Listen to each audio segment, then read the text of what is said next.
Good morning, I'm Craig DeGrelli. It's Wednesday, November 20th, 2024, and these are your Unbiased Updates. A key meeting of the House Ethics Committee later today, how it might affect President-elect Trump's nomination of former Congressman Matt Gaetz as Attorney General. And splash landing, a nice liftoff for SpaceX's Starship, how the latest launch went with the President-elect looking on. From the Straight Arrow News Studio, bringing the stories that matter to you from across the United States and around the world, these are today's Unbiased Updates.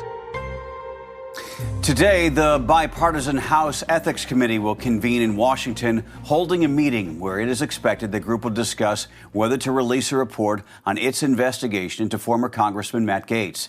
He, of course, is President-elect Donald Trump's pick for Attorney General, a position that requires U.S. Senate approval. It is not yet known if the committee will be holding a vote on the matter. Since Gaetz resigned as a member of the House after Trump nominated him, the probe has ended. But there have been continued calls from both sides of the aisle to see the committee's findings. The Ethics Committee was looking into allegations of sexual misconduct and illicit drug use against Gaetz. Gaetz has denied any wrongdoing, and a similar Justice Department investigation led to no charges. The DOJ found the accusers lacked credibility. However, on Tuesday, nearly 100 House Democrats came together to pen a letter urging the immediate release of the report.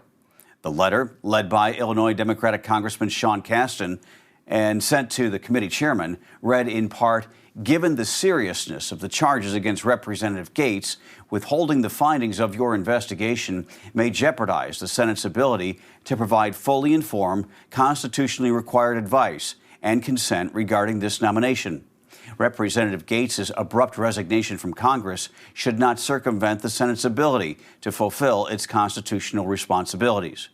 As we have reported earlier, House Speaker Mike Johnson is against the public release of the report due to Gaetz no longer being a member of Congress. A Trump transition team official says the president-elect has been, quote, heavily working the phones to get Republican senators to support Matt Gaetz. While attending the latest SpaceX launch in Texas on Tuesday, Trump was asked by a reporter if he was reconsidering Gaetz as Attorney General. Trump responded, no. The Vice President-elect, J.D. Vance, will be at the Capitol today for meetings with Gaetz, key GOP senators, as well as Trump's pick for Secretary of State, former Fox News host, U.S. Army veteran Pete Hegseth, who is also facing scrutiny from members of Congress. This all comes as reports came out Tuesday that a hacker gained access to sworn testimony of two women involved in the Gaetz investigation, including the testimony of a woman who claimed Gaetz had sex with her when she was 17 years old, and another who says she witnessed the encounter. Reports say the information has not been made public by the hacker as of this recording. As for the latest picks for the incoming Trump administration, the president-elect selected billionaire Wall Street executive Howard Lutnick as his Commerce Secretary on Tuesday. The CEO of brokerage and investment firm Cantor Fitzgerald is currently serving as co-chair of Trump's transition team.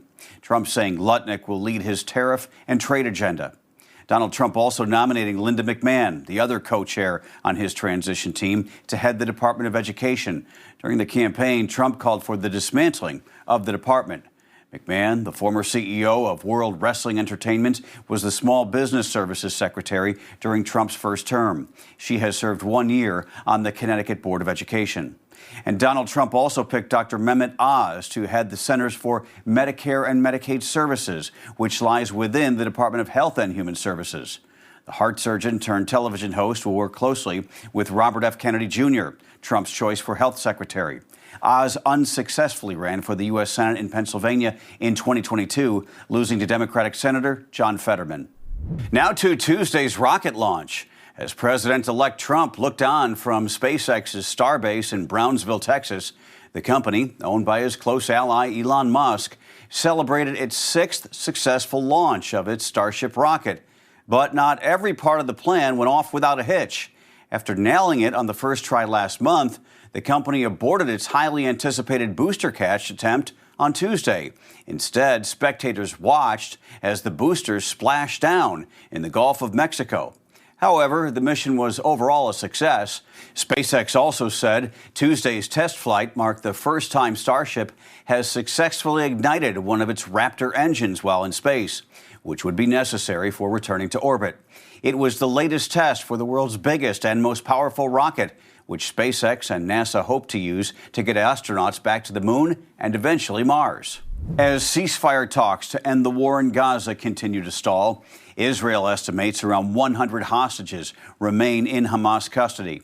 Now, Israeli Prime Minister Benjamin Netanyahu is offering a $5 million reward for anyone who returns a hostage and provide those who do with a safe passage out of Gaza.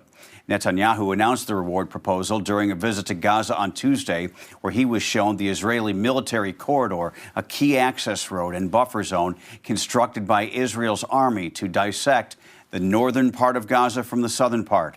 At the same time, Netanyahu vowed Israel would hunt down and punish anyone who hurts a hostage. Of the 101 captives still estimated to remain in Gaza, about one-third of them are believed to be already dead. Desperate and heartbroken Israeli families have been waiting for word about their loved ones and if they are still alive for more than a year. NBC has been known for airing a number of spin-offs over decades. Remember Joey? But reports say it's about to be part of one of its own. According to multiple news outlets, Comcast is planning to spin off its NBC Universal cable networks into a separate company. The spin-off would include MSNBC, CNBC, USA, Oxygen, E, Sci-Fi, and the Golf Channel. Comcast's NBC Universal division would keep the cable network Bravo, the NBC Broadcast Network, its Peacock streaming service, and all other assets like NBC Sports and the Universal theme parks. Reports say the spin-off is expected to take about 1 year to complete, and an official announcement could come as early as today. Finally this morning, a record-breaking auction that will make you say that's one heck of an electric bill. Famous René Magritte painting L'Empire des Lumières, or Empire of Light, sold at auction Tuesday for $121 million, a record for the late Belgium surrealist artist. As one of the largest paintings in a succession of 27 works with the same title, the 1954 canvas is well known among 20th century art experts for its scale, pristine condition, and subtle details. Christie's auction house described the artwork as the crown jewel of its former owner. It had been expected to sell for around $95 million. The New York Times reports Magritte is now the 16th artist whose work broke the $100 million threshold. Those are your unbiased updates for Wednesday. We hope to see you back here tomorrow. For all of us here at Straight Arrow News, I'm Craig DeGrelli. Have a great day.